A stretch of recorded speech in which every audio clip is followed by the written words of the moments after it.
Alright. Tama ba yun? Special edition. We have someone from Balikbayan Box. Pag wala si King, special edition. So, we have Gian, Queenie. Uy, si Jel! Kapagitna eh. Dito pa ako sa gitna. Ayan, si Jel. Yung laging boses lang ngayon, taon na siya.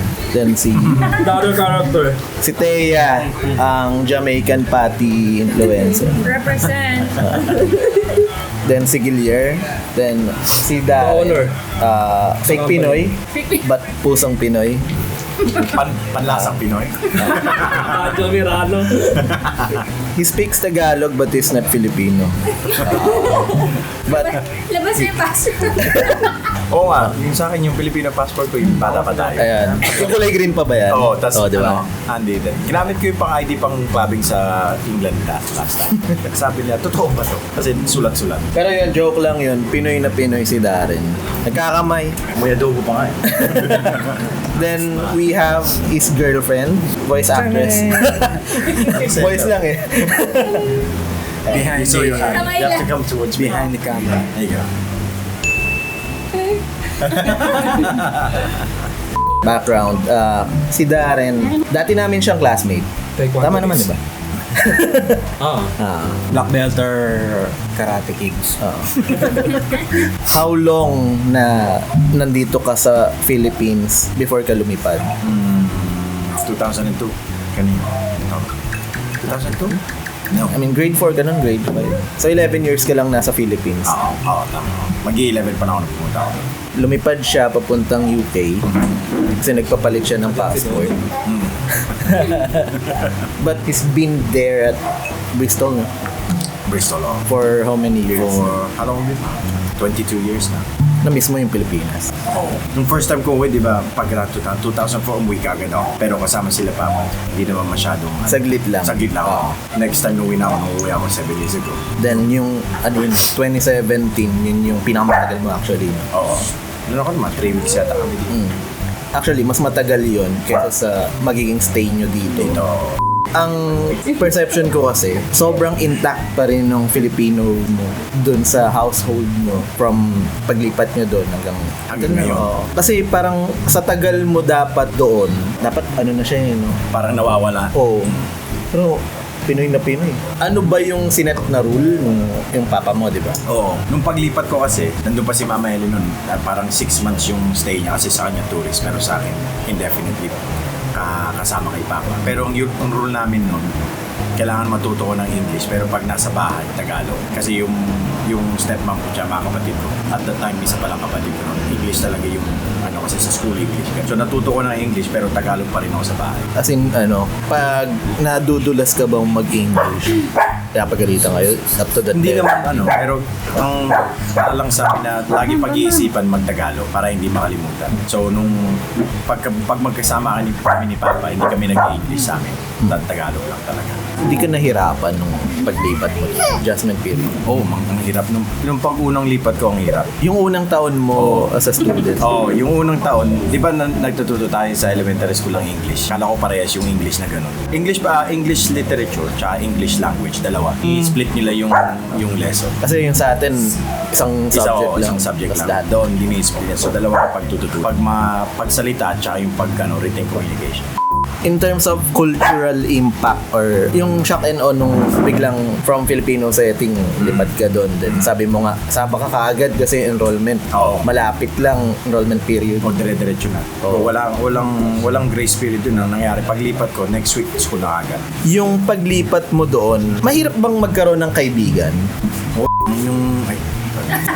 Nakamura agad ako. Oo. Naisip ko agad yung first year ko. Ang hirap talaga nung una kasi hindi ako masyado marunong mag-English. Yung mga sinasabi ng mga bata, hindi ko talaga mag-get. Tapos pinagtatawanan ako. Isang linggo pa lang, tinawag na sila, ma'am. Grounded ako agad. Nakipag-away ako agad. Linggo-linggo nakikipag-away ako. Ano yun, nadudulas ka mag-Tagalog?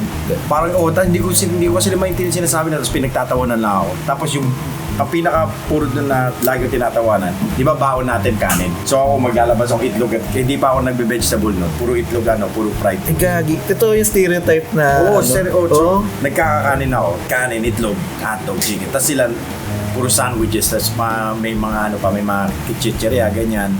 may mga chocolate. Para man, sandwiches talaga na gano'n. Tapos titing tinatawanan ako. Bubwis ako, mabububwis.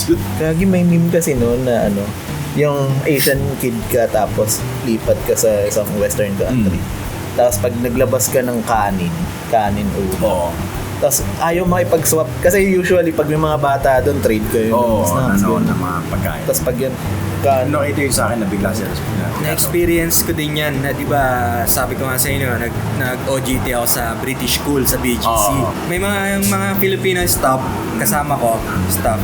Addict kami sa kanin talaga noon. Kasi yung whole day namin na trabaho, plus mag-school pa kami sa gabi, tinotodo namin yung rice, pare. Sabi ko sa'yo, 10 buong plato namin, buo. Pero hindi kami pwedeng tawanan ng mga ibang lahi kasi British School, pero nasa Manila. Manila eh. Oo. Surrounded sila ng Respected ang Filipino doon. So, nagugulat sila, binabati nila na, wala to rice. Sabi, ginaganon nila kami. Pero alam namin na pag nakikita nila yung ganong style. Kasi nakikita rin namin sila kumakain, puro pasta. Oo, pasta lang. Yung Oo. bibilis Ano lang. ba ang kanin sa western rice? Okay lang, masarap lang. Ngayon, Hindi, I mean exotic food para sa kanila. Hindi naman, madali lang kuhanin. Pero I think kasi pag mga bata, kinakain lang yung binibigyan ng mga parents nila. Pero nakikita ko parang kaano siya, instead of rice, mashed potato yung ginagawa nila. Mga Mashed patatas na potato. ginagamit. Yun yung staple food Pang naman ano sa- nila, pang patabla nila sa ulo. Kasi kayo, I mean, na-adapt mo na ba yung wala ka na sa combo ng kanin ulam? So nung unang bata pa ako, anong nangyari nun? May pangalawang bata ka? O paano ba? Pero unang bata. Nag-evolve ako nun eh. Nung na-adapt ko na yung parang understanding ng mga English. Sinabi ko sa kila papa ko, sabi, bilhin nyo nga ako ng lunchbox. Sabi, ba't na lunchbox ka ba? May Tupperware naman. So pabili ako ng lunchbox. Parang nahihiya na ako. Tapos, nung naiintindihan ko na yung sinasabi nung bakit ako tinatawanan. Tapos sinabi nung unang kaibigan ko, hanggang ngayon kaibigan ko pa rin, kinasal sila nung isang So, magkakilala. Sinabi ko, ba't nyo ako tinatawanan? Ganyan. Sabi niya, tinatawanan ka namin kasi ikaw lang sa buong school, Pilipino. Tapos nagkakamay ka pa, tapos nagkakanin ka siya. Sabi ko, Nagkakamay ka nung... hanggang ngayon. Hindi, I mean, nung Oo. Tapos, yung gamitin yung hindi ako sanay. Tapos, sinabi, Bon, sa Genevieve ba nagkakamay ka nun? pwede din, no? Ay, oo naman. yung sopas dun, ah. Oo nga. Feeling. Alam mo yung kinakain natin ng mga hotdog, kinakamay ko lahat yun. Pero nung... Sabaw, kinamo. Oo. Pero nung sinabi ko kila mama ko, sabi ko, pwede nyo ba akong gawa ng sandwiches? Yung para lang mag-fit in Yun yun nga, sa... Yung first friend mo, anong experience mo? At paano ka nagkaroon ng first friend doon? Mahirap nung una, pero nung natututo na ako Sino na, ang una nag-approach gano'n? parang sila din naman eh. Para daw Nagsawa na silang asarin ka? Oo. Siguro nakita nila lagi ako nanununtok. So nung sinabi nila, marunong na ako mag-English, sabi nila, gusto mong sumama sa akin mag-bike, ganyan, maglaro, ganyan. So okay na din. Pero nahirapan talaga ako yung switch ng language. Kasi kahit yung alam natin yung pinag-aralan natin, ang hirap pa rin translate. Kasi nag-iisip ka ng kung paano mo itatranslate yung gusto mong sabihin into the second language. Tapos ang dami kong kailangan nangyari na extra parang lesson sa kila papa, ganyan. Tapos sinasabi ko, what does yung friendly word nila na tawag sa'yo, mate? Kala ko bad word eh. Don't call me mate. Tapos in-explain nila pa, hindi, ano yan? Parang pre. Oo, parang pre. Ganun pala. Hala ko nga shorts for classmate, batchmate. Yun nga, aim or ewan ko ba, hindi ko Pero naintindihan. alam, close word yung mate eh. So parang ganto, kaklase. Ang shipmate, no? Kabarko, ganto. Oo, yun. So nung natuto na ako ng makaintindi ng konti, yun, parang dumali yung pagkaskwelahan. Tapos isang year lang naman ako dun sa elementary doon. Tapos lumipat na kami lahat sa high school. Mas madali kasi. Pero same vicinity, same lugar. Parang gano'n. Actually, Change school lang tayo. mas lumayo pa eh. Yun ang nahirapan din ako eh. Within Bristol. Within Bristol, pero nangyari, nung paglipat ko ng Bristol, elementary ko, 2 bus papunta doon. Tapos yung high school ko, 2 bus ay mas malayo pa. So kailangan ko lang matutulog. Like, mag-commute ka. Hindi ko alam kung natanong na natin kay Darren to dati. Kung hindi ka nag-ibang bansa tapos nag-stay ka dito sa Pilipinas, anong sa tingin mong magiging trabaho mo? Di ba kasi Siguro baka Black filter ka. nag-gold star ako. Grade 4 tayo, black filter ka na eh, no? Itutuloy mo yung pagkakarate. Siguro magiging instructor. Bouncer. Instructor. Yun yung second plan eh, dapat 11 years old. Isipin ko sana yun yung plan ko dati. Yung bago ako umuwi, pumunta ng England, may ticket akong binili ni Papa, nila Mama Ellie, para mag-compete sa Japan. Ang sakto ay nangyari, nabuntis yung stepmom ko. So, pinaaga ni Papa yung kasal nila. So, parang na-cancel yung Then hinakot ka na. hinakot na ako. So, isang buwan na lang, hinihintay ko na. Tapos, sabi hindi na pwede magkakasal na sila. So, kailangan na akong kuhanin. Kasi kasama yun sa application ng passport. Natigil yung karate, career mo nung... Tinigil ko lahat. Pero nagamit mo lang siya sa anti-bullying. Hindi nyo pwede mo. Kaya siya yung bully ng elementary. Bawal nyo. Siyempre, nagre-react ako. Ay, ewan ko kung napanood mo yung last year ata nagkaroon ng issue, nag-viral na video sa Lasal. Ay, Ateneo ba yun? Ay, yung nang bully. Black belter na Yung sa CR. ang liit na bata. Sa restroom. Ang gulpi sa CR. Ginulpi niya, ang laking tapos tinatanong niya kung ano ba yung dignidad o ano. Upon growing up doon, ano yung one of the best traits siguro na wala sa Filipino culture pero nasa British culture? Best trait.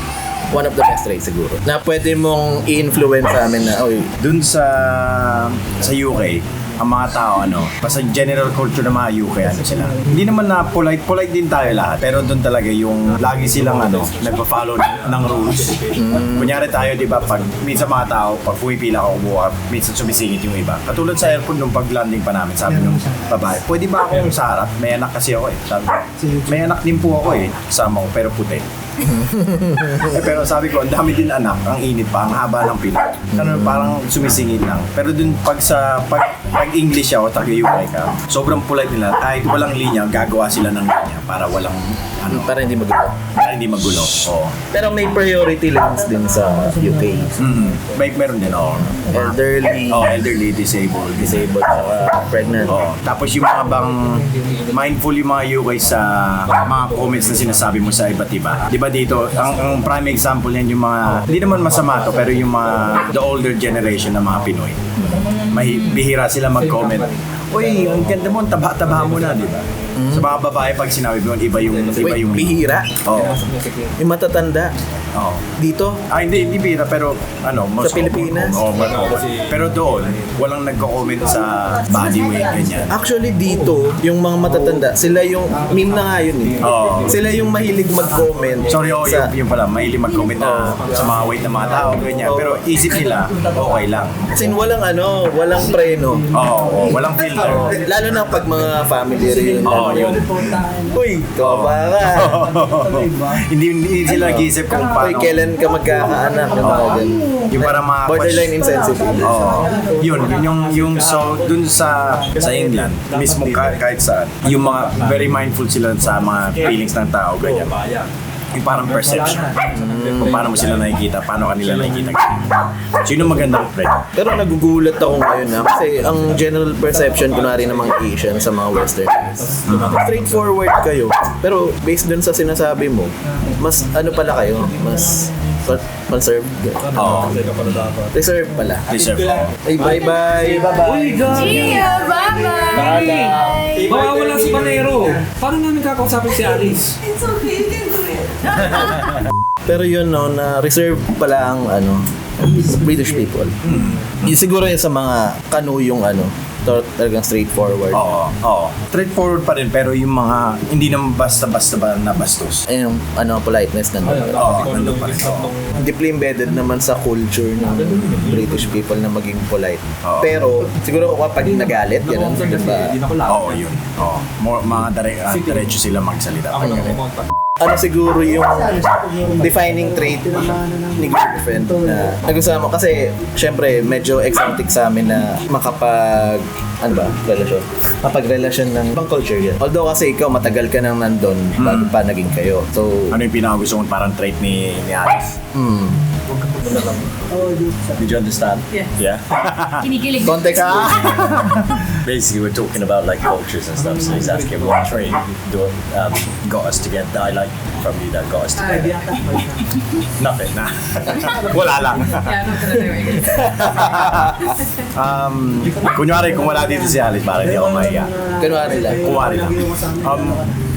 Wala, mabait siya. Tapos parang appreciative siya sa kultura natin. Hindi katulad yung mga iba, mahirap tanggapin yung nag-meet kami agad, sabi ko, by the way, kung pag kumakain ako, nagkakamay.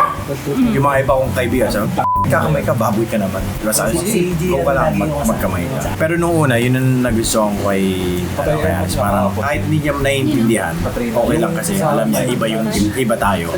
Hindi tayo magkapareho. Ewan ko, parang nawiwirduhan din ako na parang sa kanila, I mean, not in a negative way. And close lang sila doon sa, ito yung nakasanayan namin. Ito dapat. Pero sa, kunwari sa Filipinos naman, medyo may colonial mentality kasi na, ito pag puti, cool to, pag ginagawa niya, gano'n. So parang mas appreciative nga tayo sa hindi natin culture kaysa sa culture natin as Filipino. Pero si Al, do you eat with hands? Yeah, I can Ano? say it. Yeah. Yeah. Tinuturuan ko siya. Yeah, in Something certain fried, certain foods, yeah. Yeah, there's some things that why not share it? Yeah. Yeah. Kasi sometimes other cultures they thought that when you're eating with dads, just Yeah, just grab it. yeah. No, I was But saying it's- that there's a process when you Yeah. eat with your hands. Yeah, you told me. I don't know. Yeah. You pinch because majority of our meals are with rice. Yeah. And Pinch it the together. rice is mostly like sticky. Yeah. So grab it and then you push it with the tongue. Yeah. Yeah. Marunong ka magsaing. Oo naman. Yung totoong saing Totoong sa akin talaga, oo. Lahat ng No. totoo, kaya ko magsaing sa microwave, sa kalan. Saing microwave? Oo. Pwede? Oo. Turuan kita, pre. Mas Meron kasi silang kanin yung nakapak na. Oo. Tapos i-microwave na lang. Hindi yung pakita yung bigas talaga. Basta kailangan mo lang gamitin yung linya. Yung linya lang ginagawa sa rice cooker. Ganun din. Sa Uncle Roger. Oo. Hindi naman. Ang Roger. Nagkaroon ng rice cooker, din uso yung concept doon. May Ayun. pakalan na siya. Kami nga, hindi kami, nung lumipat ko yun ng bahay, hindi kami bumili ng rice cooker. Kasi sabi ko, hindi na kailangan microwave na lang. Marunong naman. Pero doon sa inyo, lagi ring rice ang kain doon. Di ba bawal ba ang bakal sa microwave? Oh. Wait, bawal bakal o. So, Ano sa yung gamit mo, ano doon? ceramic na ceramic na okay. microwavable. Para mabigat. Reversible. Oo, mabigat. Kung wala, kaya ko din sa kalan. Kasi sa UK, yung ano Pang-experiment na. Uncle Roger episodes, mostly UK yung tinatamaan na.